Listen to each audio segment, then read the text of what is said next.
আসসালামু আলাইকুম প্রিয় দর্শক, শরতের স্নিগ্ধতায় আপনাদেরকে জানাই আন্তরিক অভিবাদন। সাদা মেঘে ভেসে চলা নীল আকাশের নির্মলতা আর শিউলি ভেজা সকালের মতো আপনার জীবন হোক স্নিগ্ধ, সুস্থ, সুন্দর, আলোকিত। মাসব্যাপী ক্যান্সার সচেতনতায় আমাদের নিয়মিত আয়োজন জীবনের জয়গান, ক্যান্সার সচেতনতায় প্রেরণার গান। মাসব্যাপী স্তন ক্যান্সার বিষয়ক বিশেষজ্ঞ চিকিৎসকদের নিয়ে আমাদের প্রতিদিনের নিয়মিত আলোচনার ধারাবাহিকতায় আজকের এ পর্বে স্বাগত জানাচ্ছি আমি এম জাহিদুর রহমান বিপ্লব। অক্টোবর মাস সারা বিশ্বে পালিত হয় স্তন ক্যান্সার সচেতনতা মাস হিসেবে। নারীর স্বাস্থ্য ও জীবনের নিরাপত্তা রক্ষায় বাংলাদেশ প্রতিদিন ও আমরা নারী এর যৌথ উদ্যোগে আমরা প্রতিদিন আপনাদের সামনে তুলে ধরছি স্তন ক্যান্সার বিশেষজ্ঞ চিকিৎসকদের মূল্যবান তথ্য ও পরামর্শ।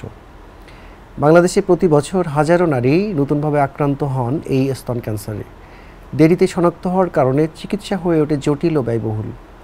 তাই আজকের আলোচনায় থাকছে স্তন ক্যান্সারের প্রাথমিক লক্ষণ, শনাক্তকরণ, প্রতিরোধ, উন্নত চিকিৎসা এবং সর্বোপরি সামাজিক সচেতনতার গুরুত্ব।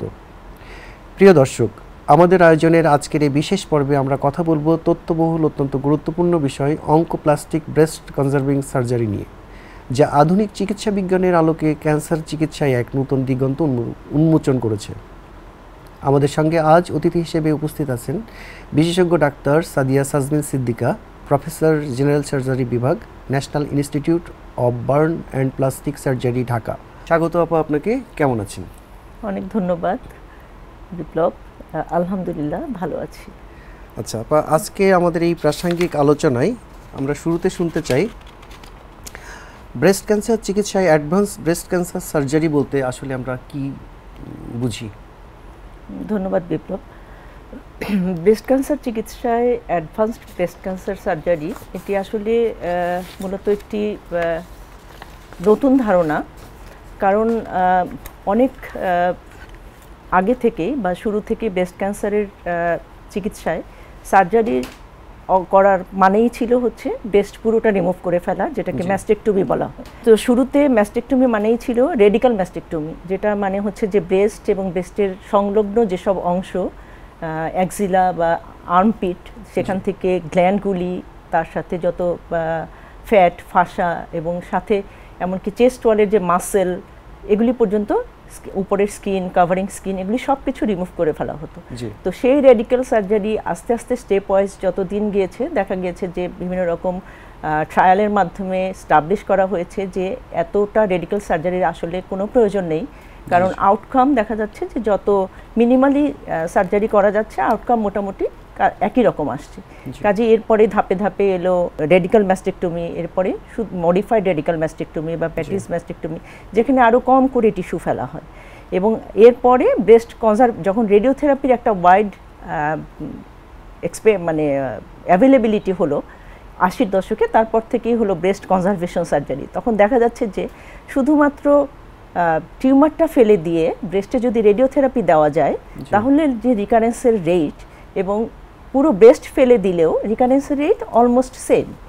কাজেই তখন থেকে এই ধারণাটা হলো যে ব্রেস্টটা আসলে রেখে দিয়ে রেডিওথেরাপি দিয়েই ট্রিটমেন্টটা করা যায়, তাতে যে ব্রেস্ট ক্যান্সারের যে পেশেন্ট, তার পেশেন্টের স্যাটিসফ্যাকশন এবং তার যে কসমেসিসটা সেটা মেনটেন হয়। তো কিছুটা হলেও তখন দেখা যেত যে রেডিওথেরাপি দেওয়ার ফলে ওখানে কিছুটা ব্রেস্টের ডিম্পলিং হয় বা ব্রেস্টের ডিফর্মিটি ডেভেলপ করে। তো এই ডিফর্মিটিটাকে আবার ওভারকাম করার জন্য তখন প্লাস্টিক সার্জনরা এগিয়ে আসলেন এবং প্লাস্টিক সার্জারির যে ভিউটা অ্যাড হলো on the top of oncological surgery, যে অঙ্কোলজিক সেফটিটা মেনটেন করে ওয়াইড এক্সিশন করে টিউমারটাকে রেডিওথেরাপি দিয়ে, এবং তখন হচ্ছে গিয়ে তার সাথে প্লাস্টিক একটা কাভারিং তৈরি করা, ব্রেস্টটাকে খুব সুন্দর করে আবার রিমডেলিং করা, রিশেপিং করা, এবং যদি ব্রেস্টটা পুরোটা ফেলেও দেওয়া হয়, মানে ম্যাস্টেকটমি যদি করেও দেওয়া হয়, তাহলে ওখানে নতুন করে একটা ব্রেস্ট তৈরি করে দেওয়া। এই যে ভাবনাটা, এটাই হচ্ছে অ্যাডভান্সড ব্রেস্ট ক্যান্সার সার্জারি। আসলে প্রচলিত সার্জারির তুলনায় অ্যাডভান্স সার্জারিতে কি কি ধরনের পরিবর্তন এসেছে এখন আমরা এটাই আমরা বললাম যে প্রচলিত ধারণার তুলনায় অ্যাডভান্স সার্জারিতে এসছে, যেমন একটা হলো বিসিএস, যেটাকে বলা হয় যে শুধুমাত্র লাম্পটা ফেলে দিয়ে ওখানে ব্রেস্টটাকে আবার একটু জাস্ট আপনার রিকনস্ট্রাকশন করে দাও।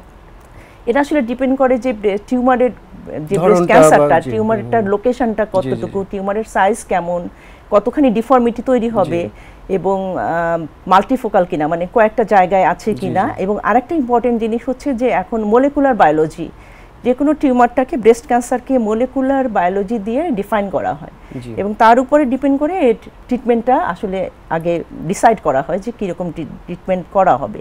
এবং তার জন্য আমরা অঙ্কোপ্লাস্টি করতে পারবো কি পারবো না সেটাও কিন্তু ডিপেন্ড করে যে মলিকুলার বায়োলজির উপরে, যে সব ধরনের টিউমারেই কিন্তু আমরা অঙ্কোপ্লাস্টি করতে পারবো না, সব পেশেন্টও ক্যান্ডিডেট হবে না। তো তার মধ্যে একটা হলো যে বললাম ব্রেস্ট কনজারভেশন সার্জারি হতে পারে, অঙ্কোপ্লাস্টি বিভিন্ন ফর্মে হতে পারে, আমরা 2-3 রকম বলি, টাইপ 1, টাইপ 2, টাইপ 3 অঙ্কোপ্লাস্টি হতে পারে। সেখানে আমরা ওই ব্রেস্টের টিস্যু ফেলে দিয়ে ওইখানকার লোকাল টিস্যু এনে রিমডেলিং করা যায়, অন্য জায়গা থেকে টিস্যু নিয়ে এসে কাছাকাছি টিস্যু নিয়ে এসে রিমডেলিং করা যায়, ফ্ল্যাপ বলা হয় যেটাকে, যে একই রকম রক্তনালীর সাপ্লাই দিয়ে ওই টিস্যুটাকে নিয়ে এসে জাস্ট ঘুরিয়ে ওখানে লাগিয়ে দেওয়া যায়, এখানেও করা যায়। আবার অন্য একদম ঠিক বডির অন্য জায়গা থেকে টিস্যু নিয়ে এসে মাইক্রোভাস্কুলার অ্যানাস্টোমোসিস করেও ব্রেস্ট টিস্যু তৈরি করে দেওয়া যায়, এটা একটা হতে পারে। আবার একেবারে প্রস্থেটিক একটা জিনিস আমরা জানি যে সিলিকন ইমপ্ল্যান্ট আছে বিভিন্ন রকম, সে ধরনের ইমপ্ল্যান্ট দিয়েও কিন্তু ব্রেস্ট তৈরি করে দেওয়া যায়। তো এটা অনেক মানে দেখা যায় যে ম্যাস্টেক্টমির সময়ে যদি স্কিনটাকে ইনট্যাক্ট রাখা যায় নিপল ফেলে দিয়ে, অথবা নিপল রেখেও স্কিনও অনেকখানি ফেলে দিয়ে ওই জায়গাটাতেও এরকম করে ইমপ্ল্যান্ট দিয়ে আবার নতুন করে ব্রেস্ট তৈরি করে দেয়, এইগুলি সবই হচ্ছে অ্যাডভান্সড সার্জারি বা অঙ্কোপ্লাস্টিক সার্জারি। জি, ব্রেস্ট কনজারভেশন সার্জারি এটা আসলে কি এবং এটি কাদের জন্য বেশি উপযোগী? এই যে বললাম যে এটা এতক্ষণে আমরা আলাপ করলাম যে ব্রেস্ট মানে অ্যাডভান্স সার্জারি বা অঙ্কোপ্লাস্টিক সার্জারিটা কি। অঙ্কোপ্লাস্টিক সার্জারিটা হচ্ছে যে অঙ্কোলজিক্যাল সেফটি মেনটেন করে, অঙ্কোলজিক্যাল সেফটি মানে হচ্ছে যে ব্রেস্ট ক্যান্সারটাকে রিমুভ করতে হবে উইথ সারাউন্ডিং হেলদি মার্জিন, যাতে ওখানে ম্যাক্রোস্কোপিক তো নাই, মাইক্রোস্কোপিক কোনো টিস্যু না থাকে ক্যান্সার, এবং এটা রিমুভ করে ফেলার পরে ওই যে গ্যাপটা হবে সেই গ্যাপটাকে আমরা প্লাস্টিক ওয়েতে রিকনস্ট্রাক্ট করব।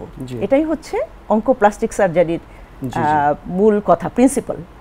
আর এটা কাদের জন্য প্রযোজ্য? মেইনলি হচ্ছে যে আর্লি ব্রেস্ট ক্যান্সার, লোকো রিজিওনাল ইনভলভমেন্ট যদি থাকে ওই সব পেশেন্টদের ক্ষেত্রে এটা আসলে করা যায়। যদি অ্যাডভান্সড স্টেজে চলে যায় ব্রেস্ট ক্যান্সার, তখন কিন্তু আসলে আর অঙ্কোপ্লাস্টিটা করা যাবে না, কারণ তখন সিস্টেমিক থেরাপিটা মেইনলি মানে দেওয়া হয়। এই কনজারভেশন সার্জারির ফলে রোগীর জীবনমান ও মানসিক স্বাস্থ্যে কি ধরনের ইতিবাচক পরিবর্তন আসে বলে আপনি মনে করেন? আমরা তো অবশ্যই ইতিবাচক পরিবর্তন আসে দেখেই কিন্তু অঙ্কোপ্লাস্টির চিন্তা করা হয়েছিল, যেহেতু আমরা খুব সহজেই আপনারা বুঝতে পারেন যে একটা ম্যাস্টেক্টমি করা মানে ব্রেস্ট একটা অর্গান, এবং এটা হচ্ছে ফিমেল একটা কসমেসিস, ফিমেল একটা আইডেন্টিফাইড অর্গান, তাই না? আইডেন্টিফাই করার মতো একটা অর্গান। কাজেই যখন একজন ফিমেল একটা তার এরকম একটা অর্গান লস করে, তখন ইনিশিয়ালি তার ফ্যামিলি সাপোর্ট দিলেও আমরা যারা পেশেন্টের সাথে রিলেটেড থাকি আমরা অনেক সময় দেখি যে আলটিমেটলি ফ্যামিলি মানে ডিস্ট্রয় হয়ে যায়, এরকম ঘটনাও ঘটে যে তার হাজব্যান্ড তাকে ছেড়ে চলে গিয়েছে, বাচ্চারা খবর নিচ্ছে না, এরকম ঘটনাও কিন্তু ঘটে যে সে তার আইডেন্টিটিটাই লস করে ফেলে, এরকমও হয়। এটা একটা বড় সোশ্যাল ক্রাইসিস তৈরি করে আলটিমেটলি, তাই না? তার এই যে খরচটাও বিয়ার করতে হয়, তার নিজেকে এমন কয়েকজন পেশেন্ট আছে যারা নিজেরা টিউশনি করে তার নিজের খরচটা বিয়ার করছে, তার হাজবেন্ড চলে গিয়েছে, ডিভোর্স হয়ে যায়, এরকম ঘটনাও ঘটে। কাজেই এটা যে তার জন্য একটা অনেক বড় একটা ব্লেসিং আসলে, যদি আমরা ব্রেস্টটা কনজার্ভ করতে পারি, তো তার quality of life definitely improve করবে, তার পার্সোনাল লাইফ ইমপ্রুভ করবে, তার সোশ্যাল লাইফ ইমপ্রুভ করবে, আশেপাশের সবাই জানবে যে তার এত বড় কোনো মানে লস হয় নাই, তাই না? এটা ডেফিনেটলি, এবং তার নিজের একটা সেলফ মোটিভেশন তৈরি হবে যে I have not lost anything, এবং একটা স্যাটিসফ্যাকশনও কাজ করবে, একটা স্যাটিসফ্যাকশন কাজ করবে। সে তো অনেকের জন্য আবার ইন্সপিরেশনের জায়গায়ও তো এটা হয়। আমরা যেমন ইন্সপিরেশন হয় কেন, অনেক পেশেন্টরা আসে এখনও আমাদের কলিগরা বা আমরাও অনেক সময় আলোচনা করি, আসে দেখা যায় যে পেশেন্টরা প্রথমে এসে ওই যে ভয় থেকেই বলে যে আমরা টোটাল ম্যাস্টেক্টমি চাই। আমরা যেহেতু কনজারভেশন সার্জারি বা যে কোনো সার্জারির একটা কিন্তু আমরা প্রথমে পেশেন্ট থেকে কনসেন্ট নেই যে সে কী ধরনের চাচ্ছে অপারেশন। তো অনেক পেশেন্টই চায় না, যে যখন শুনে যে রিকারেন্স হতে পারে, রিকারেন্স কিন্তু ম্যাস্টেক্টমির পরেও হতে পারে, যেটা বললাম। তো ব্রেস্ট কনজারভেশন করলে হচ্ছে একটু মানে ঘন ঘন হচ্ছে ফলো আপে আসতে হয়, যে 3 মাস পর পর ফলো আপে আসতে হবে। তো ম্যাস্টেকটমি হলে হয়তো আসতে হয়, কিন্তু মানে অত একদম ম্যান্ডেটরি না, যে এত ফ্রিকোয়েন্ট না। তো পেশেন্টরা হচ্ছে যে তখন একটু ভয় পেয়ে যায় যে ব্রেস্টটা রয়ে গিয়েছে, এটা আবার ফেরত আসতে পারে। তখন ওরা দেখা যায় যে প্রথমে আমাদেরকে প্রেশার করে যে না, আমার ম্যাস্টেকটমি করে দেন। এরপর যখন ম্যাস্টেকটমি হয়ে যায়, এবং ম্যাস্টেকটমি করার পরে আবার অনেকে চিন্তা করে যে ম্যাস্টেকটমি করে দিলে আমার হয়তো পরবর্তী চিকিৎসাগুলো লাগবে না। আমরা যতই বুঝাই যে ব্রেস্ট ক্যান্সারের চিকিৎসা কিন্তু মাল্টিমোডাল, মানে এখানে আমার ইন্টিগ্রেটেড মাল্টিমোডাল বলি আমরা সবসময়, যে surgery is a part, chemotherapy লাগে, রেডিওথেরাপি লাগে, তারপরে হরমোন থেরাপি লাগে, এবং আজকাল ইমিউনোথেরাপিও লাগে। এইগুলি হচ্ছে নতুন, আরও অনেক নতুন নতুন অ্যাডিশন আছে, হ্যাঁ, বিভিন্ন রকম ট্রিটমেন্ট আছে। তো ওরা চিন্তা করে যে না, হয়তো ক্যান্সারটা রিমুভ করে দিলেই আমরা অনেকখানি রিকভারি করে ফেলবো। কিন্তু দেখা যায় যে যখন একটা লিম্ফ নোড পজিটিভ আসে এক্সিলাতে, তখনও কিন্তু ওদের রেডিওথেরাপি দিতে হয়। তো যখন রেডিওথেরাপি দিতে যাচ্ছে, পাশের জন্য হচ্ছে গিয়ে বিশেষ মানে ব্রেস্ট কনজারভেশন করা হচ্ছে, সেও রেডিওথেরাপি দিতে এসছে, আর ওর ম্যাস্টেকটমি করা, ও রেডিওথেরাপি দিচ্ছে। তখন ও চিন্তা করে যে কম্পেয়ার করে যে আমার তো তাহলে না করলেই পারতাম আমি, তখন আবার এসে মন খারাপ করে। তো এইটা যদি আগে মানে আমরা ওদেরকে ভালো করে বলিও, তো ওরা এখন আস্তে আস্তে দিন হয়তো বদলাবে, ওরা হয়তো আরেকটু বুঝবে, আমরাও সেটাই আশা করি যে দিন বদলাবে। জি, অঙ্কোপ্লাস্টিক সার্জারি কিভাবে ক্যান্সার চিকিৎসা এবং প্লাস্টিক সার্জারির একটি সমন্বয় ঘটায়? ক্যান্সার চিকিৎসার মূল লক্ষ্য হচ্ছে যে ক্যান্সারের যে আক্রান্ত অংশটা, এটা পুরোপুরি নির্মূল করা, যেন এটা ভিজিবলি যে ক্যান্সার সেটাকে রিমুভ করবে, মাইক্রোস্কোপিক্যালি এটাকে রিমুভ করবে এবং স্প্রেডটা বন্ধ করবে। তো সেটার জন্য একটা পার্ট আমরা বললাম যে রেডিক্যাল সার্জারি। মানে রেডিক্যাল সার্জারি বলতে বোঝাচ্ছি যে আমি ক্যান্সারকে ফেলবো উইথ সারাউন্ডিং হেলদি মার্জিন, এবং যদি ড্রেনিং লিম্ফ নোড থাকে সেখানে লিম্ফ নোডও ফেলতে হয়। এটার কিছু মানে ফর্মুলাস আছে যে কয়টা লিম্ফ নোড আক্রান্ত হলে আমি কতটুকু ফেলবো। লিম্ফ নোড মানে আমরা অ্যাক্সিলার জায়গাটা বুঝি, আর কতটুকু গেলে আমি তখন আর আগে সার্জারি করব না, কখন আমি আগে কেমোথেরাপি দেব, এগুলার কিছু একটা প্রোটোকল আছে। তো সেটা হলো যে ক্যান্সার সার্জারি, এবং এই সার্জারির ফলে যে ডিফেক্টটা তৈরি হয়, আমরা বলেছিলাম যে এইখানটাতে আমি যখন প্লাস্টিক সার্জারি, উদ্দেশ্যটা হচ্ছে প্লাস্টিক সার্জারি, কিন্তু তার এইমটা হলো যে to make a way in a correct the deformity in a good way, in a aesthetic way in fact. তো সেই ডিফর্মিটিটা যখন আমি অ্যাস্থেটিক ওয়েতে কারেক্ট করতে যাই, সেটাই হচ্ছে যে ব্রেস্ট অঙ্কোপ্লাস্টিক সার্জারি। এই দুইটা কম্বিনেশনই হচ্ছে অঙ্কোপ্লাস্টিক। যেহেতু আপনি অ্যাস্থেটিক নিয়ে একটা টার্ম ইউজ করলেন, সেখানে আমরা যদি এভাবে চিন্তা করি, এই সার্জারির সময় টিউমার রিমুভ করার পাশাপাশি ব্রেস্টের সৌন্দর্য বা নান্দনিকতা, মানে ওই অ্যাস্থেটিক্স কিভাবে আসলে আমরা বজায় রাখতে পারি?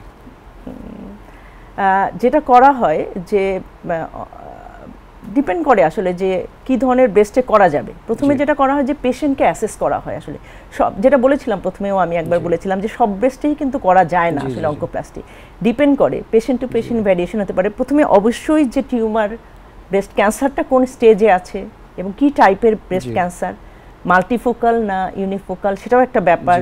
পেশেন্টের হেরিডিটারি ব্রেস্ট ক্যান্সার আছে কিনা, ফ্যামিলিয়াল ব্রেস্ট ক্যান্সার যেগুলো BRCA 1 পজিটিভ 2 পজিটিভ, যেগুলি এই ধরনের ক্যান্সারে আমরা কখনোই কিন্তু এই অঙ্কোপ্লাস্টি এনকারেজ করি না, কারণ এগুলি কিন্তু খুব রিকারেন্স রেট খুব হাই, কাজেই এইগুলোতেও করা যায় না।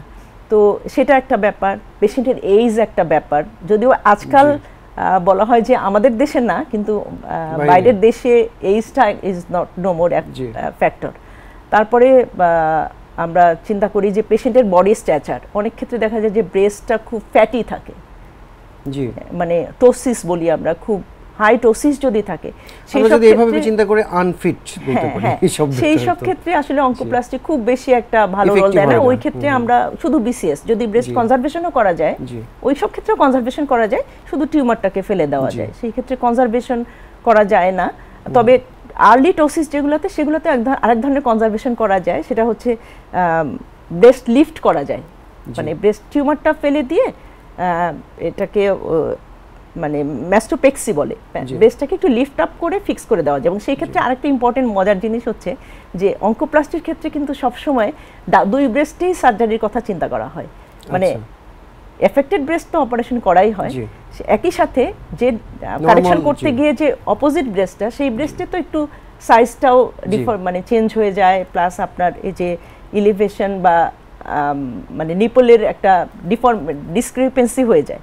তো তখন কিন্তু অপোজিট ব্রেস্টের সিমেট্রাইজেশন বলা হয়, এটা খুব ইম্পর্টেন্ট একটা জিনিস, এটাও কিন্তু করা হয়। কাজে এই অ্যাস্থেটিকটা চিন্তা করলে পেশেন্টের 2 দিকেই সার্জারি করা হয়, করার কথা আর কি আইডিয়ালি। আচ্ছা আচ্ছা, বাংলাদেশে এই ধরনের অঙ্কোপ্লাস্টিক সার্জারি কতখানি সহজলভ্য? ইদানিং অ্যাটলিস্ট ঢাকাতে, মানে আমাদের ক্যাপিটাল সিটিতে ভালো সহজ, বেশ সহজলভ্য। এবং এখন অনেকগুলা সেন্টারে ঢাকার বাইরেও, আমি আমার জানা মতে চট্টগ্রামে, কুমিল্লাতে, সিলেটে এসব জায়গায় ট্রেন্ড সার্জনসরা আছেন। হ্যাঁ, ময়মনসিংহে এসব জায়গায় অঙ্কোপ্লাস্টিতে ট্রেন্ড সার্জনরা আছেন। এবং আরও ছোট ছোট কিছু শহরে ঢাকা থেকে ট্রেনিং নিয়ে গিয়েছেন এরকম সার্জনরা অঙ্কোপ্লাস্টি শুরু করেছেন খুব রিসেন্টলি, হয়তো 1, 2 বা 3 বছরের মধ্যে শুরু করেছেন এবং খুবই লিমিটেড স্কেলে করছেন, কিন্তু অ্যাকসেপ্টেন্স এখনো আসলে অত ওয়াইড না, কাজেই আস্তে আস্তে হয়তো হবে। তবে ঢাকাতেই খুব অনেকগুলো সেন্টারে খুব আমরা আশা করছি যে আমাদের এই অ্যাভেলেবিলিটিটা আমাদের সারা বাংলাদেশে নিশ্চয়ই সব জায়গায় এটা চলে আসবে। সাধারণভাবে রোগীরা এই ধরনের উন্নত চিকিৎসা বা সার্জারির জন্য এটা ব্যয়ভার মানে কতখানি তারা অ্যাভেল করতে পারে? আচ্ছা, এই ব্যাপারে আমি একটু ডিটেইলে কথা বলতে চাই। সেটা হচ্ছে যে ব্রেস্ট ক্যান্সার চিকিৎসা অ্যাজ এ হোল যদি আমরা চিন্তা করি, ক্যান্সার চিকিৎসা একটু ব্যয়বহুল কিন্তু আসলে সব ক্যান্সার, যে কোনো ক্যান্সারের চিকিৎসায়। কারণ হচ্ছে যে এটা কিন্তু প্যাকেজ হিসেবেই আপনি চিন্তা করেন, কারণ কোনোটাকে কিন্তু বাদ দিলে চলবে না। এবং আমরা কিন্তু রোগীদেরকে কাউন্সেলিং করি ওইভাবেই যে আপনি কিন্তু এই চিকিৎসাটা পুরোটার জন্য আপনার প্রিপারেশন নিতে হবে, রোগীকে প্রথমেই ধারণা দিতে হবে। কারণ আমি যদি রোগীকে শুধু বলি যে আপনার অপারেশনে এত টাকা খরচ হবে, সে কিন্তু ওই টাকাটা খরচ, হয়তো আমাদের রোগীরা একটা গরু বিক্রি করে বা জমি বিক্রি করে, আমি গরিব রোগীদের কথাই বলছি, আমাদের সাধারণ মানুষদের কথা, তো তারা ওইটুকু বিক্রি করে তারপর ভাবে যে আমার তো চিকিৎসা শেষ, এখন কিন্তু আমার হাত খালি। তাহলে কিন্তু আমি হাফ চিকিৎসা করে তার বসে থাকলাম। তাহলে আমাকে যখন আমি পুরো চিকিৎসাটার খরচ সম্পর্কে তাকে পুরো ধারণাটা দিতে পারি, তাহলে সে কিন্তু তখন আমাকে অপশনটা চুজ করার তার একটা ক্ষমতা থাকে যে সে আসলে কোনটাতে অ্যাবেল করতে পারে, একটা মাইন্ডসেটও তৈরি হয়ে যায়। আচ্ছা, তো এই খরচটা যেহেতু একবারে না, যদিও একটা মোটামুটি বড় অঙ্কের টাকা লাগে, যদি না সে সরকারি হাসপাতালের সুযোগ সুবিধা, যেটা খুবই লিমিটেড আমাদের দেশে, আপনি জানেন যে আমাদের দেশে ক্যান্সার হাসপাতাল সরকারি ভাবে শুধুমাত্র একটাই বিশেষায়িত হাসপাতাল এবং প্রাইভেট লেভেলে কয়েকটা আছে, এবং সরকারিভাবে ঢাকা মেডিকেলেও একটা ইউনিট আছে, আর কয়েকটা সরকারি হাসপাতালে ছোট ছোট ইউনিট আছে, কিন্তু সেগুলোও খুবই লিমিটেড ফ্যাসিলিটির। তো লার্জ স্কেলে আমাদের শুধুমাত্র জাতীয় ক্যান্সার ইনস্টিটিউটের হাসপাতাল, এটাতেই শুধুমাত্র সরকারিভাবে খুব বড় আলাদা ব্রেস্ট ক্যান্সার ইউনিট কিন্তু ওখানে একটা আছে। কাজেই ওখানে অনেক রোগীরা সারা বছর চিকিৎসা নেয় এবং প্রাইভেট হাসপাতালগুলোতেও পারে। তো আমার মনে হয় যে রোগীদের যদি আমরা ধারণা দিই তারা পারে। আর আরেকটা হচ্ছে যে অনেক রোগীরা এই যে বড় ক্যান্সারের যে চিকিৎসার যে খরচটা, এই খরচটা কিন্তু তারা দেশের বাইরে খরচ করার জন্য মনে মনে রেডি হয়ে থাকে। যখনই শোনে, এটা আমাদের দেশের কমন পিপলদের একটা ধারণা যে ক্যান্সার মানেই হচ্ছে বাইরে গিয়ে, দেশের বাইরে গিয়ে চিকিৎসা করতে হবে, তো তারা কিন্তু মোটামুটি প্রিপারেশন নিয়ে রাখে যে জমি জমা বিক্রি করে হলেও বাইরে গিয়ে চিকিৎসা করবে। তো ওই টাকাটা যদি তারা দেশেই খরচ করে, তাহলে এই খরচটা মানে এই ট্রিটমেন্টটা এখান থেকেও প্রপারলি পাওয়া খুবই সম্ভব, খুবই সম্ভব। এটা একটা ভালো ইনফরমেশন আমাদের দর্শক শ্রোতা যারা দেখছেন শুনছেন। অ্যাডভান্স ব্রেস্ট সার্জারির ক্ষেত্রে প্রযুক্তি এবং যন্ত্রপাতির ভূমিকা কতখানি গুরুত্বপূর্ণ? অবশ্যই গুরুত্বপূর্ণ, কারণ হচ্ছে যে প্রযুক্তি বলতে আমার ডিজিজটাকে আইডেন্টিফাই করা ঠিক এক্স্যাক্ট লেভেলের, যে আমি ডিজিজটা আসলে প্রপার ডায়াগনোসিসটা, যে আমি এটা যে করব এই ডিজিজটা ঠিকই আমি যেটা বললাম যে লোকো রিজিওনাল আছে, স্টেজে আছে কিনা, যে এটা অ্যাডভান্সড হয়ে যায়নি, এটার জন্য আমার কিছু মেটাস্ট্যাটিক অ্যাসে করা লাগে যে এটা ছড়িয়ে পড়ে নাই, সেই যে অ্যাডভান্সড ইনভেস্টিগেশনগুলো, সেই সুবিধাগুলো আমার আছে কিনা, সেটার জন্য আমার কিছু সাপোর্ট লাগে। তারপরে আমি ধরেন ডিজিজটা আইডেন্টিফাই করতে পারলাম। অ্যাডভান্সড ব্রেস্ট ক্যান্সার সার্জারি কিন্তু খুবই মানে প্রি ক্লিনিক্যাল স্টেজের যে ক্যান্সার, সেই ক্যান্সারের জন্য প্রযোজ্য। জি, যেমন ম্যামোগ্রাম দিয়ে যদি ডিটেক্ট করা যায়, DCIS বলে, যেটা প্রি ক্যান্সারাস স্টেজ, যেটা সেই ধরনের ডিজিজকেও আমরা কিন্তু অঙ্কোপ্লাস্টির মাধ্যমে রিমুভ করা সম্ভব। তো সেই ডিজিজটাকে করতে গেলে যে কিছু স্পেশাল ইনস্ট্রুমেন্টস লাগে, সেগুলো সবই অ্যাডভান্সড এবং একটু মানে প্রাইস দিয়ে, মানে একটু বলা যায় যে একটু কস্টলি। তো সেই জিনিসগুলোর অ্যাভেলেবিলিটি এখনো গভর্নমেন্ট লেভেলে শুধুমাত্র ক্যান্সার হাসপাতালেই আমি জানি, ন্যাশনাল ক্যান্সার ইনস্টিটিউটে কিছু লিমিটেড ফ্যাসিলিটি আছে, বাকি আর কোথাও আমি দেখি না, কিন্তু এগুলি খুবই দরকার। মানে এবং সব জায়গায় অ্যাভেলেবল থাকলে আমাদের মনে হয় যে রোগীদেরকে সুবিধা হবে। কারণ হচ্ছে যে ক্যান্সার খুব ছোট্ট ক্যান্সার, এটাকে অনেক সময় অনেক বড় ক্যান্সারকেও ছোট করে নিয়ে, আরেকটা ইম্পর্টেন্ট কথা আমি মিস করে গিয়েছি, সেটা হলো যে ক্যান্সারের অপারেশনের ক্ষেত্রে সাইজটা কিন্তু বড় ব্যাপার না এই অঙ্কোপ্লাস্টির ক্ষেত্রে। কারণ অনেক বড় সাইজের ক্যান্সারও অপারেশনের আগে কেমোথেরাপি দিয়ে সাইজ ছোট করে নেওয়া যায়। এটাকে বলা হয় NACT, নিউ অ্যাডজুভেন্ট কেমোথেরাপি। অপারেশনের আগে অনেক বড় একটা টিউমারকে কেমোথেরাপি দিলে ছোট হয়ে নেওয়া যায়, এবং সেই ক্যান্সারটাকে ডিটেক্ট করার জন্য ওর মধ্যে একটা বিড জাতীয় জিনিস দিয়ে আসা হয়, লোকেটর আর কি। তো সেইটারও দাম কিন্তু বেশ ভালো। তো এই জিনিসগুলোর অ্যাভেলেবিলিটি না থাকলে তো আমি এটা চিন্তা করতে পারবো না যে আমার টিউমারটার যে লোকালাইজেশন করতে হবে, এবং এরপরে এটাকে আবার লোকালাইজ করার জন্য ওয়্যার লাগে, সেটারও একটা দাম বেশ ভালো। তো এই জিনিসগুলো আমার অ্যাভেলেবল থাকতে হয়, আসলে চিন্তা করতে হবে। ব্রেস্ট কনজারভেশন সার্জারির সাথে আমরা যদি কেমোথেরাপি, রেডিওথেরাপি বা সার্জারির মধ্যে এটা এই টোটাল চিকিৎসা এটা কিভাবে আসলে সমন্বয় করা যায় বা করা হয়? না, এটা তো শুরু থেকেই আসলে ব্রেস্ট ক্যান্সার যেটা বলা হলো যে একটা মাল্টিডিসিপ্লিনারি টিম লাগে, মাল্টিডিসিপ্লিনারি টিম অ্যাপ্রোচ। আসলে ব্রেস্ট ক্যান্সারের চিকিৎসা মানে আসলে সব ক্যান্সারেরই কিন্তু চিকিৎসাটা হচ্ছে মাল্টিডিসিপ্লিনারি টিম অ্যাপ্রোচ। এবং ব্রেস্ট ক্যান্সারের জন্য মেইনলি যেটা করা হয় যে একটা পেশেন্ট যখনই রেজিস্টার্ড হয়, এন্ট্রি করে একটা হাসপাতালে ট্রিটমেন্টের জন্য, তখনই হচ্ছে তার একটা MDT হয়। MDT মানে মাল্টিডিসিপ্লিনারি টিম বোর্ড একটা বসে, এবং সেখানে সার্জন থাকেন, রেডিওথেরাপিস্ট থাকেন, মেডিকেল অঙ্কোলজিস্ট থাকেন, প্যাথোলজিস্ট থাকেন, রেডিওলজিস্ট থাকেন, এবং রিলেটেড অন্যান্য সাবজেক্টের যারা দরকার তারা থাকেন। এবং তখন ওখানে বসে তার সমস্ত রিপোর্টস রিভিউ করে পেশেন্ট দেখে তারপর কিন্তু তার ট্রিটমেন্ট প্রোটোকলটা ঠিক করা হয় যে সে কোন ট্রিটমেন্টটা আগে পাবে, এবং পেলেও তার জন্য কোনটা ভালো হবে, এবং সময়টাও বা কতদিনের হতে পারে, হ্যাঁ মানে কোনটার পরে সিকোয়েন্সিং কোনটা হবে, এবং পেশেন্টের সাথেও কথা বলে, পেশেন্টও কিন্তু থাকেন বোর্ডে, পেশেন্টের সাথেও কথা বলে যে পেশেন্ট কোনটা চাচ্ছে, হ্যাঁ যে আমরা এটা চুজ করলাম, ঠিক আছে, এটা আমরা হয়তো দুইটা অপশন ঠিক করতে পারি, করে পেশেন্টকে তখন বলা হয় যে আপনার জন্য এই দুটো অপশন আছে, আপনি কোনটা নেবেন। তখন পেশেন্ট জানতে চায় যে কোনটাতে খরচ কেমন বা কোনটা আমার জন্য ভালো হবে, মানে তার কমফোর্ট জোন অনুযায়ী সে তখন ডিসিশনটা নিতে পারে। ভবিষ্যতে ব্রেস্ট ক্যান্সার আমরা যে এই যে অঙ্কোপ্লাস্টিক সার্জারি বলি বা টোটাল যে আমাদের যে ক্রাইসিসটা বলি, এটা আমরা আরো কতখানি আধুনিক বা নতুনত্ব আমরা আশা করতে পারি এই ট্রিটমেন্টে? ব্রেস্ট ক্যান্সার তো আসলে যেটা বলছিলাম যে ব্রেস্ট ক্যান্সার পৃথিবীতে নাম্বার 1 ক্যান্সার ফিমেলদের ক্ষেত্রে, এবং number 2 cancer as a whole, এবং এটা বাংলাদেশেও কিন্তু নাম্বার 1 ক্যান্সার ফিমেলদের ক্ষেত্রে। তো সেই জন্য এটা নিয়ে কাজ হচ্ছে, প্রচুর রিসার্চ হচ্ছে, এবং এখন যেহেতু AI এর যুগ, AI also should be applicable in case of breast cancer. অ্যাওয়ারনেসটার কথা আমরা জানি যে ব্রেস্ট ক্যান্সার অ্যাওয়ারনেস মান্থ হচ্ছে অক্টোবর, এবং এই ব্রেস্ট ক্যান্সার অ্যাওয়ারনেসের মাধ্যমে আমাদের উদ্দেশ্য হচ্ছে যে ব্রেস্ট ক্যান্সার ডিটেক্ট করা even before it is palpable or clinically detectable, তার আগেই আমরা ব্রেস্ট ক্যান্সারটাকে ডিটেক্ট করতে চাই।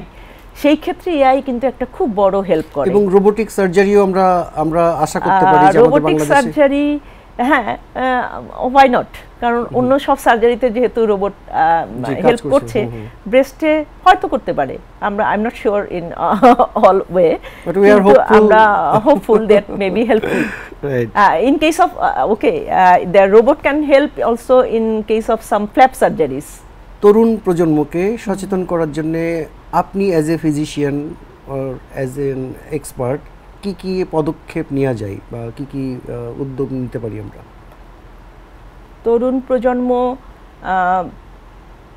অ্যাওয়ারনেসের জন্য অবশ্যই তরুণ প্রজন্মকেই কাজ করতে হবে, এবং আরেকটা খুব মানে আতঙ্কিত হওয়ার মতো ব্যাপার হচ্ছে যে আগে আমরা জানতাম যে ব্রেস্ট ক্যান্সারটা একটু এজেড পারসনদের হয়, কিন্তু ইদানিং কিন্তু দেখা যাচ্ছে যে ট্রেন্ডটা ঝুঁকছে টুয়ার্ডস দ্য ইয়াং এজ। হ্যাঁ, এখন কিন্তু বলা একটা টার্মই চলে এসছে breast cancer in young women, 30-35-এ হ্যাঁ চলে আসছে। ব্রেস্ট ক্যান্সারের টেন্ডেন্সি 30-35-এর দিকে একটু ঝুঁকছে। কাজেই আমার মনে হয় যে ইয়াংদেরকে আরও বেশি সচেতন হতে হবে এবং এই অ্যাওয়ারনেসটা বিল্ড আপ করতে হবে তাদেরকে। সেলফ এক্সামিনেশন অফ ব্রেস্ট, যদিও এটা আমাদের WHO প্রোটোকল অফ ব্রেস্ট অ্যাওয়ারনেসের মধ্যে পড়ে না, কিন্তু তারপরেও নিজের ব্রেস্টকে চেনা, আমরা বলি যে know your breast and then you can detect the changes. এবং যে ব্রেস্ট ক্যান্সারের যে রেড সাইনগুলি, সেই সাইনগুলোকে জানতে হবে এবং তারপরে তারা যেটা করতে পারবে যে তারা, আমার মনে হয় যে তাদের ব্রেস্ট এক্সামিনেশনের কথা বলছেন আপনি? হ্যাঁ, ওকে, সেটাই বলছিলাম যে নিজেরটা চিনে নিজে যদি আমরা মানে রেড সাইন যেগুলোকে আমরা ব্রেস্ট ক্যান্সারের ডেঞ্জার সাইনগুলো বলি, সেই সাইনগুলো যদি জানতে পারে, সেগুলো জেনে যদি ব্রেস্ট ক্যান্সার ডিটেকশন করার উপায়টা নিজে জানতে পারি, তাহলে আমি আমার আশেপাশের যে লোকালিটি তাদেরকে স্প্রেড করতে পারি। এটাতেই ইয়াং পারসনদেরকে আমার মনে হয় যে ইনভলভ করা এটা তো একটা, আপনি বলেন যে বাংলাদেশে number 1 cancer breast cancer, so এটাকে সরকারি বা ধরেন আপনারা যারা ডাক্তার আছেন বা সামাজিক যে সংগঠন আছে, আমাদের বিভিন্ন অর্গানাইজেশন আছে বা প্রাইভেটলি যারা আপনার বিভিন্নভাবে কাজ করছে, এইটা কিভাবে একসাথে কার্যকরভাবে সচেতনতার জায়গায় আমরা সবাই ইন্টিগ্রেটেড একটা জায়গায় অ্যাসোসিয়েট হয়ে কাজ করতে পারি বলে মনে করেন? একটা জিনিস তো অবশ্যই ইম্পর্টেন্ট যে prevention is better than cure. Breast ক্যান্সারের ক্ষেত্রে এটা অবশ্যই গুরুত্বপূর্ণ এই জন্য যে আর্লি ব্রেস্ট ক্যান্সারে আমরা জানি যে যদি breast cancer if it is detected early এবং if it can be treated wholly, মানে পুরোপুরি সবগুলো ট্রিটমেন্ট স্টেপ যদি আমি ফলো করি, তাহলে আমার কিউর রেট কিন্তু নিয়ারলি অ্যাবাউট 100%। আমরা 5 ইয়ার বা 10 ইয়ার সার্ভাইভাল রেট হিসাব করি, সেক্ষেত্রে নিয়ারলি 100%। তো সেই জন্য আমাদের গোলটা সবসময় থাকবে to detect the cancer in very early stage. তো সেই ক্ষেত্রে আমাদের আসলে স্ক্রিনিংয়ের কোনো বিকল্প নাই, যেটা ডেভেলপ কান্ট্রিগুলোতে আছে। কিন্তু দুঃখের কথা হচ্ছে আমাদের দেশে এখনও কিন্তু ব্রেস্ট ক্যান্সার স্ক্রিনিংয়ের যে মেথডটা, সেটা এখনও খুব ভালো ডিটেক্ট না, ভালোভাবে ফর্মটা মানে একটা ব্রেস্ট ক্যান্সার স্ক্রিনিং এবং সার্ভাইকাল ক্যান্সার স্ক্রিনিং একটা প্রোগ্রাম চলছে প্রায় শেষের দিকে, সেটা গভর্নমেন্ট মানে সেক্টরে। সেখানে হচ্ছে সিবিএ করা হয়। সিবিএ মানে হচ্ছে যে ক্লিনিক্যাল ব্রেস্ট এক্সামিনেশন, সিবিই করা হয়। তো ওটাতে হচ্ছে ক্লিনিক্যালি পালপেবল টিউমারগুলা দেখা যায়। কিন্তু আমরা জানি যে ম্যামোগ্রাম হচ্ছে গিয়ে একটা উপায়। ম্যামোগ্রাম হলো একটা লো ডেন্স লো অ্যাম্পারেজ এক ধরনের এক্সরে ব্রেস্টের, যেই এক্সরেটা দিয়ে ব্রেস্টে খুব আর্লি স্টেজে কোনো চেঞ্জ ডিটেক্ট করা যায়। তো সেটাকে আসলে গোল্ড স্ট্যান্ডার্ড ধরা হয় ব্রেস্ট ক্যান্সার ডিটেকশনের জন্য। তো সেটা যদি করা যায় অ্যাভেলেবেল অন্য সব জায়গার মতো, অন্য সব দেশের মতো, আমার মনে হয় যে, এবং ওইটাকে বেস করে যদি আমরা প্রোটোকল তৈরি করতে পারি ব্রেস্ট ক্যান্সার ডিটেকশনের, তাহলে আমার মনে হয় যে দ্যাট উইল বি মাচ মানে বেটার। কারণ আমাদের এই ক্ষেত্রে হচ্ছে গিয়ে আমরা তো আমাদের দেশের লোকজন অনেকগুলা মানে জায়গাতে টাকা পয়সা অনেক খরচ করে, তাই না? অনেক রকম কর্পোরেট সোশ্যাল রেসপন্সিবিলিটি আছে বিভিন্ন জায়গায়। তো তারা যদি এরকম করে যে সব হাসপাতালগুলোতেই একটা করে ম্যামোগ্রাম মেশিন দিয়ে দেয়, এবং আমাদের পেশেন্টরা যদি, মহিলারা, তারা যদি যে এইজে ম্যামোগ্রাম স্টার্ট করা দরকার, হ্যাঁ 40 ইয়ার্স বলা হয় এখনও, যারা লো রিস্ক মানে অ্যাভারেজ রিস্ক গ্রুপ, এবং যাদের হাই রিস্ক, যাদের ফ্যামিলি ক্যান্সার আছে, তাদের আরেকটু আগে যেতে হবে 35 বা 30-তে। তো তাদের ক্ষেত্রে হচ্ছে আরও আগে ইয়ারলি ম্যামোগ্রাম করতে হবে। তো এইটার মধ্যে যদি আমরা আমাদের ফিমেলদেরকে ইনক্লুড করাতে পারি, আমার মনে হয় যে that will catch the cancer in very early stage, এবং আমরা ট্রিটমেন্টটাও আর্লি শুরু করতে পারবো। এবং সেই ক্ষেত্রে হচ্ছে যে আমাদের ফিমেলদেরকে আমরা এই ডিভাস্টেটিং একটা জায়গা থেকে আমরা কিছুটা হলেও রিলিফ দিতে পারবো। আমরাও আসলে কিছুটা দায়ী, আমার মনে হয় যে আমরাও হাইলাইট করি না আসলে যে কোন জিনিসটাতে কথা বলা দরকার। যেমন ফিজিশিয়ান হিসেবে আমি কিছুটা নিজের দায়ে নিজে স্বীকার করি, ফিজিশিয়ান হিসেবে, সার্জন হিসেবে আমি যখন একটা ব্রেস্ট ক্যান্সার রোগীর অপারেশন করে দিই, আমি কিন্তু জানি যে তার যারা ফার্স্ট ডিগ্রি রিলেটিভ আছে, তার যারা ক্লোজ যারা, তাদের কিন্তু এই ক্যান্সারটা হওয়ার চান্স আদার পপুলেশনের চেয়ে 50% বেশি। কাজেই এটা কিন্তু আমার একটা দায় যে তাদেরকে বলা যে তাদের যখন এজ 30 হবে বা তার পেশেন্টের যখন যে বয়সে ক্যান্সার ধরা পড়েছে তার থেকে 5 বছর আগে থেকে তার স্ক্রিনিং শুরু করতে হবে, তার ব্রেস্টের টেস্ট। যদি ম্যামোগ্রামের বয়স তার হয় তাহলে ম্যামোগ্রাম করবে, যদি ম্যামোগ্রামের বয়স না হয় তাহলে আলট্রাসোনোগ্রাম করবে, এবং সেটা একজন ট্রেন্ড ফিজিশিয়ানকে দিয়ে তার নিজে পালপেট করে সেটা সে মান্থলি করতে পারে ব্রেস্ট পালপেশন, কিন্তু তাকে অবশ্যই একজন ফিজিশিয়ানের সাহায্য নিতে হবে। অনেক ক্ষেত্রেই দেখা যায় যে ফ্যামিলিতে ক্যান্সার ছিল কিন্তু তারা এরপরে আর কখনোই বা খালার ক্যান্সার আছে কিন্তু সে কখনোই, বা বোনের ক্যান্সার আছে, সে কিন্তু আর রুটিন চেক আপে আসে না, সেও আবার একটা ক্যান্সার নিয়ে প্রেজেন্ট করে। তো এটা হওয়ার কথা না, তার কিন্তু একটা মানে স্ক্রিনিংয়ের মধ্যে থাকার কথা। তো এটা আমরা ভুলে যাই, আসলে আমার মনে হয় যে আমরা ভুলে যাই, আমাদেরও এই জায়গাটাতে একটা দায় আছে, কিন্তু এটা আমরা অস্বীকার করতে পারি না। এটা এক নম্বর কথা। 2 নম্বর কথা হচ্ছে যে আমার আশেপাশে লোকালিটিতে যারা আছে, আমি যেখানে কাজ করি, আমি যেখানে বাস করি, আমার লোকালিটিতে যারা আছে তাদের মধ্যেও তো এরকম লোকজন আছে। আমরা তাদেরকেও দিয়েও যদি কাজ করি, তাদেরকেও যদি একটু কনসাস করি, অ্যাওয়্যার করি, তাহলেও কিন্তু অনেকখানি এগিয়ে নিতে পারি আমি। তো সেইভাবে আমরা যারা মানে অ্যাওয়্যার আছি, আমরা আমার লোকালিটিকে অ্যাওয়্যার করি, তাহলে আমার মনে হয় যে সেটা কিছুটা কাজ করবে। এবং শুধু অক্টোবর না, এই জিনিসটা আমরা সারা বছর ধরেই করি, রাউন্ড দ্য ইয়ারই করি। আমার কাছে আমি তো শুধু ব্রেস্টের রোগী দেখি না, আমি তো অন্য রোগীও দেখি, সেই রোগীদেরকেও আমি অ্যাওয়্যার করি যে আপনার ব্রেস্টে কোনো সমস্যা আছে, তাহলে সে তার মাধ্যমেও কিছুটা আমার মনে হয় সচেতনতা তৈরি হলো। সচেতনতা তৈরি ও আগেভাগে রোগ শনাক্তকরণের জন্য আপনার বিশেষ বার্তা? সরকারি যে প্রোটোকল সেটা তো থাকতেই হবে। এটা আসলে আমরা সবসময় একটা নিয়মের মধ্যে থাকতে সবাই পছন্দ করে, মানুষ সবসময় যতই আমরা বলি শৃঙ্খলিত হতেই পছন্দ করে আসলে। তো সেরকম একটা নিয়মের মধ্যে থাকলে এটা সবার মনে থাকে, হুইপ করা হয় পেছন থেকে, সেটা একটা ব্যাপার। 2 নম্বরে হচ্ছে যে আমরা সামাজিক সচেতনতা যে প্রোগ্রামগুলি, সামাজিক সচেতনতার যে প্রোগ্রামগুলি, এগুলি সবসময় জারি রাখা উচিত, তাই না? এগুলি সবসময় চলমান থাকা উচিত। আর 3 নম্বরে হচ্ছে সবার যার ব্যক্তিগত পজিশন থেকে আমরা ছোট ছোট সার্কেলে আমরা আমাদের কাজগুলো করে যেতে পারি, সেটা একটা।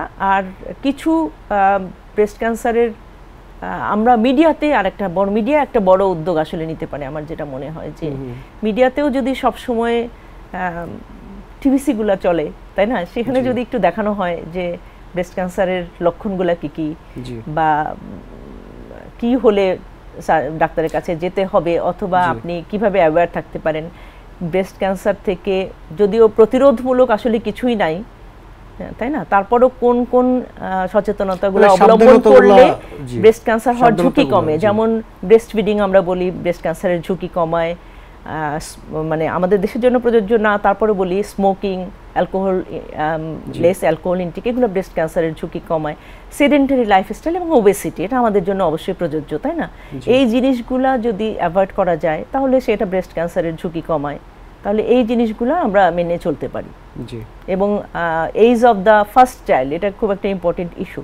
বলা হয় যে age of the first child যদি 30 এজ অ্যাট ফার্স্ট চাইল্ড, হ্যাঁ, ফার্স্ট বর্ন চাইল্ডের যদি মানে প্রথম বাচ্চা জন্মের বয়স যদি 30-এর কম হয় তাহলে সেটা বেটার ব্রেস্ট ক্যান্সার প্রিভেনশনের জন্য।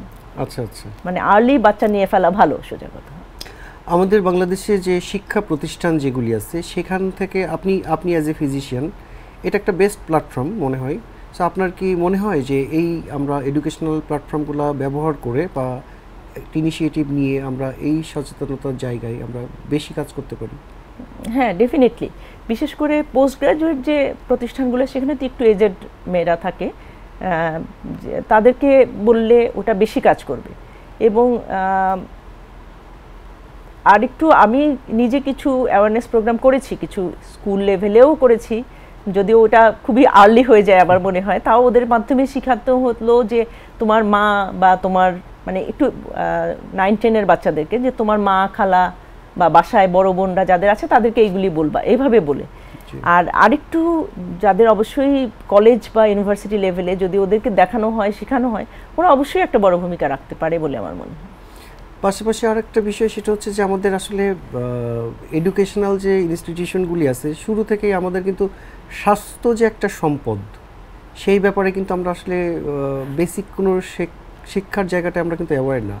সো আপনি মনে করেন এরকম যে যদি আমাদের স্কুল কলেজ ইউনিভার্সিটিগুলোতে অ্যাটলিস্ট শরীরের বেসিক যে আমাদের অর্গানগুলা সুস্থ থাকার জন্যে কোর্স কারিকুলাম বা আমাদের একাডেমিক সিলেবাসে এটা অন্তর্ভুক্ত করা দরকার? এগুলো তো আছে, আমার জানা মতে বা আমরাও পড়েছি, মানে স্বাস্থ্য শিক্ষা তো আমাদের আছেই, শুরু থেকেই আছে। এখন এটা খুব জোর দিয়ে আসলে করা হয় না, ইদানিং কি বাদ গিয়েছে আমার তো মনে হয় না, কিন্তু আমার মনে হয় যে একটু জোর দিয়ে এবং এটাকে আসলে স্বাস্থ্যকর খাবার মানে ফুড হ্যাবিটটা অভ্যাস করানো। জাপানের স্কুলগুলোতে যেমন খুব ছোটবেলা থেকে বাচ্চাদেরকে যে জিনিসগুলো শেখানো হয় সেই জিনিসগুলো আমরা যদি একটু প্র্যাকটিস করতে পারি সেটা হতে পারে হয়তো।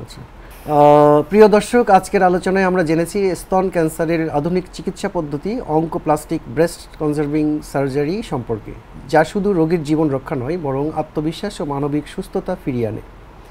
আমাদের সঙ্গে ছিলেন বিশেষজ্ঞ doctor Sadia Sajmin Siddika, professor general surgery বিভাগ, national institute of burn and plastic surgery, Dhaka. ধন্যবাদ ম্যাডাম, আমাদেরকে আপনার মূল্যবান সময় দিয়েছেন এবং আমরা যেটুকু আপনার আলোচনায় উঠে আসলো, দর্শক শ্রোতা যারা শুনলেন তারা অবশ্যই উপকৃত হবেন।